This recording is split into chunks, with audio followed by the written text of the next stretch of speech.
Pessoas que não querem mais ter filhos, tudo bem com vocês? Não, o mundo inteiro está passando aí por uma crise populacional, tem países aí que já tem uma data para acabar, mas o problema é quando é que é na China, né? Já houve um tempo em que a China era tão preocupada com a superpopulação que obrigava seus cidadãos a terem um filho só. Mas o quadro mudou bastante. Hoje, os líderes chineses pregam que ter mais filhos é um ato de patriotismo. Isso porque a população chinesa está encolhendo mais rápido do que o esperado. E pelo terceiro ano seguido, o país registrou mais mortes do que nascimentos. Esse vídeo, quando é que é esse vídeo aqui, meu Deus? 5 dias atrás, não é verdade essa informação. Mas vamos lá. Eu falei que o VPN ia começar a me incomodar. Vamos dar um contexto aqui. A China tinha uma média de 6 filhos por pessoa, lá na década de 70. E aí os caras fizeram uma projeção de crescimento populacional e eles viram, mano, não vai dar, nós não vamos ter comida, nós não vamos ter educação e saúde para todo mundo. Aí eles começaram um processo de planejamento familiar. Tinha até um slogan, né? Um é pouco, 2 é bom, 3 é demais, sabe? Tinha um esquema assim. Chegou no fim da década de 70, a China já estava ali com 3 filhos por família. Mas para quem estava administrando a China naquela época, era muita coisa ainda. Né? Então, porque hoje é muito fácil a gente aqui em 2025 sentado em casa falar, nossa, estava errado, né? Mas naquela época os caras achavam que era muito ainda. Então eles instituíram a política do filho único. Quer dizer que as famílias só poderiam ter um filho. No começo, essa política ela era mais restritiva. Mas com o tempo, ela tinha tanta abertura que era cerca de 38% da população que se enquadrava na questão do filho único. Tá? Então, não era para 100% da população. Por exemplo, as minorias étnicas nunca entraram na lei do filho único. Então, uigures, tibetanos, o pessoal da Mongólia, nunca entrou, eles podiam ter quantos filhos eles quisessem. Em 2018, acaba a lei do filho único. Né? E aí agora, desde 2021, pode ter 3 filhos. Isso é assim, só para dar um contexto rapidão, tem um vídeo aqui no canal explicando melhor sobre a lei do filho único. Apesar da China ainda ter impressionantes 1 bilhão e 400 milhões de habitantes, ou 6 vezes e meia a população do Brasil, a queda da natalidade já impacta a economia e a vida dos chineses. E tem mais, se tratando da segunda maior... Teve outra coisa. Ela falou ali que por 3 anos seguidos a população caiu. E não é verdade. Em 2024 foi o primeiro ano que a população subiu um pouquinho, porque era o ano do dragão, e aí as pessoas acham que é auspicioso ter filhos no ano do dragão, casar no ano do dragão. Então um monte de gente se planejou para ter filho no ano do dragão. Agora em 2025 a gente deve ver uma queda grande. Para a economia do planeta, tudo o que acontece na China reverbera muito além das suas fronteiras. Eu sou Julia Brown, da BBC News Brasil, e neste vídeo eu debato como vai ser a China com cada vez menos chineses e os efeitos disso no mundo. Vamos dar uma olhada nos dados mais recentes. Em 2024, nasceram 9 milhões 540 mil bebês na China. Só que no mesmo período, morreram quase 11 milhões de chineses. Eu não vi isso aí, porque, de novo, né, a informação que eu tinha aqui é que tinha sido um pouquinho maior do que a quantidade de mortes. Mas, beleza, depois eu vou verificar isso. O mesmo já havia acontecido em 2023 e 2022. É a primeira vez que a China se depara com um cenário de queda populacional desde os anos 60. Nessa época, a política de modernização chamada Grande Salto Adiante, promovida por Mao Tse-tung, provocou fome pelo país e resultou na morte de estimadas 20 milhões de pessoas em 3 anos. Agora... Olha, né? Esse 20 milhões está dentro da casa aí da realidade, que, se eu não me engano, o número que o partido tem aí, mais ou menos, é cerca de 15 milhões de pessoas, que não, obviamente não foi só pelo grande salto adiante, e obviamente não foi uma parada intencional, né? Mas a BBC sendo um pouco mais honesta. Agora o cenário demográfico acendeu um alerta na cúpula do Partido Comunista Chinês. Isso é verdade. O presidente Xi Jinping tem pedido que seus subordinados promovam, entre aspas, a cultura do casamento e de ter filhos, e apoiem políticas de natalidade. Outras autoridades têm adotado um tom parecido.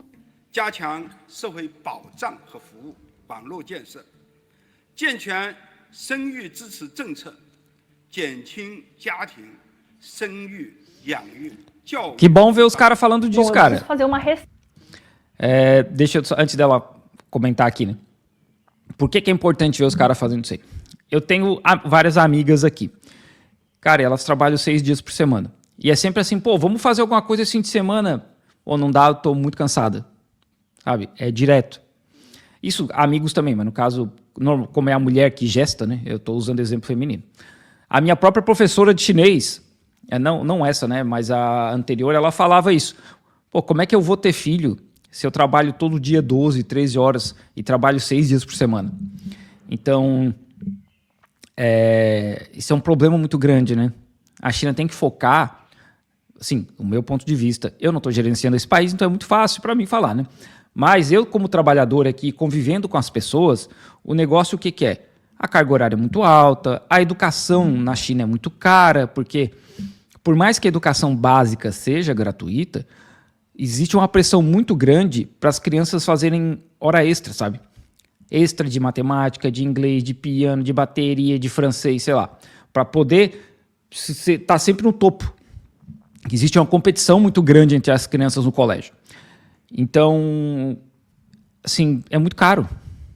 E aí, pô, tu trabalha pra caramba, 6 dias por semana, aí chega em casa, tem que cuidar da criança, e aí tu não cuida de si mesmo, porque não tem tempo e não tem energia, sabe?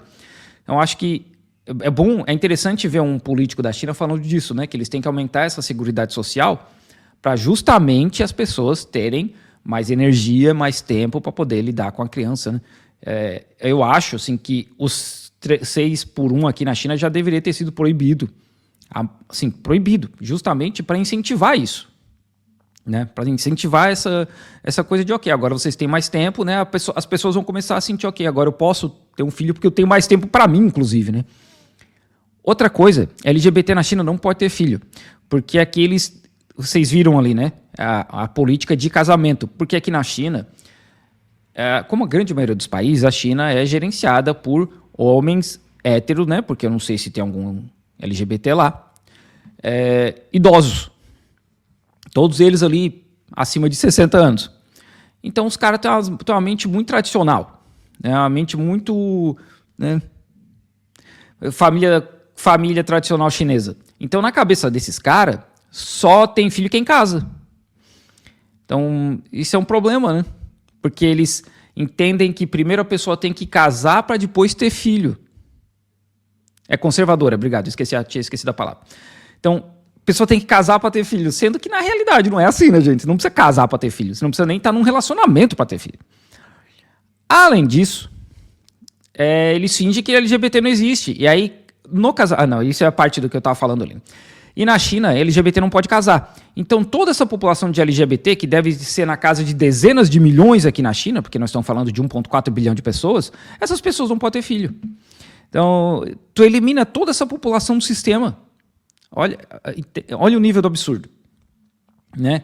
A partir do momento que, na cabeça deles, só quem casa tem filho, e aí LGBT não pode casar, então LGBT não tem filho. Então, assim... né? Eu entendo que deveria começar a relaxar, inclusive essa coisa de entender que os LGBT estão aqui, porque só por eles fingir que não existe não quer dizer que eles não estão aqui, né? E começar a entender que essas pessoas também podem ter filho. Ressalve importante. Essa tendência demográfica vai muito além da China. Em grande parte da Ásia e da Europa, e até mesmo no Brasil, a população está tendo menos filhos e a proporção de idosos cresce em comparação com o número de jovens. Desculpa, moça, deixa eu parar rapidão. Vocês vão ver isso no Brasil, isso vai causar uma crise imobiliária, né? Como causa em qualquer lugar. Porque nos Estados Unidos, eles não têm um problema tão grande porque eles têm uma imigração muito forte, né? Imigração de ilegais, que compensa a baixa natalidade. Agora, Japão, aqui na China, Coreia do Sul, todos esses países que não têm uma imigração forte, a hora que a população começa a cair, a bolha imobiliária vai junto. Porque para que continuar construindo prédio se daqui 20 anos não vai ter ninguém para comprar apartamento? E vai acontecer a mesma coisa no Brasil. A mesma coisa. A hora que a população brasileira estacionar e começar a cair, o preço dos imóveis no Brasil vai começar a cair. Aquela coisa de quem tem terra não erra, já era, maluco. Vocês têm que aproveitar enquanto a população está subindo. Talvez então você esteja se perguntando, por que isso seria motivo de preocupação num país que já tem uma população enorme? Inclusive, a queda na natalidade geralmente vem acompanhada de mais educação e poder econômico, principalmente para as mulheres, que passam a ter mais poder decisório sobre quando e quantos filhos ter. Muitos ambientalistas também comemoram a mudança demográfica como uma forma de aliviar a pressão do aquecimento global, já que a China responde por mais de 1/4 das emissões globais de dióxido de carbono. Ok, só um ponto aqui. A China tem esse 1/4 das emissões globais de CO2, não é porque tem uma população de 1,4 bilhão de pessoas, mas por em boa parte porque todas as fábricas da Europa e dos Estados Unidos se mudaram para cá. Né? Então é muito fácil falar, olha, na Europa e Estados Unidos CO2 está ok, assim, que não está, né? Mas digo, assim, só para efeito de exemplo aqui. E na China não é um absurdo. Mas claro, né? Manda as fábricas tudo para cá. Mas se do ponto de vista individual e ambiental existem motivos para comemorar, do ponto de vista econômico é uma equação que os países não têm conseguido resolver. Como lidar com os custos de uma população cada vez mais velha, com menos jovens em idade produtiva para gerar riqueza? Isso é um problema sério Fora mesmo. que a China está envelhecendo a um ritmo mais rápido do que o previsto. Até 2035, o país terá estimadas 400 milhões de pessoas acima de 60 anos. Até 2050, as políticas sociais e de saúde para sustentar os idosos podem custar 1/4 do produto interno bruto chinês. E alguns efeitos já são sentidos.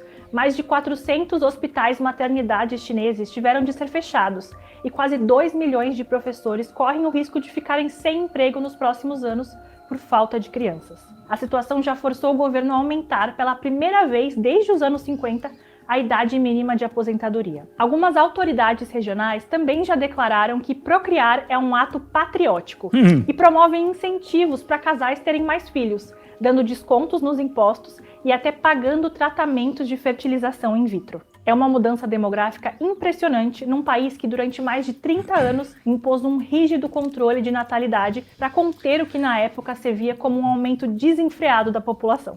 For decades, China's one-child policy was brutally enforced. Brutally with millions of enforced. Involuntary sterilizations and abortions. It was not only cruel, it was a disaster. De novo, é muito fácil o cara, né, depois o cara que não gerencia o país, o cara que não está no controle da parada aqui, chegar e falar, olha, foi um desastre.